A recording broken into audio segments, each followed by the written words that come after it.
In this video, we'll explore the Snackbar component using Google's latest design system, Material 3. It's part of a sleek and modern Android UI/UX app template, designed to help you build beautiful, user-friendly apps faster. Let's see how Snackbars can improve interaction by providing quick, subtle feedback to users. Material Snackbars show brief messages about app processes at the bottom of the screen. They provide quick updates without interrupting the user experience. Snackbars inform users about actions an app has taken or will take. They appear briefly at the bottom of the screen without blocking the user's flow. To use a snackbar, start with the snackbar. Make component to attach it to a view. Set the duration with snackbar. Length_long to control how long it appears. In use, set action to add a tappable option, like undo or retry.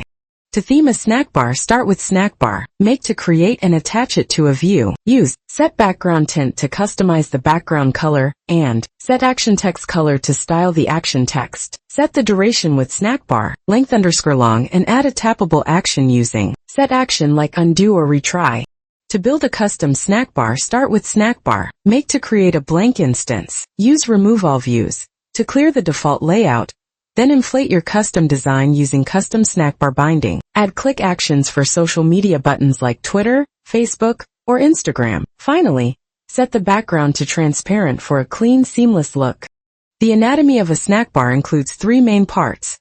First, the text label displays a brief message to the user. Next, the container holds the content and provides the visual background. And finally, an optional action button like undo allows users to respond.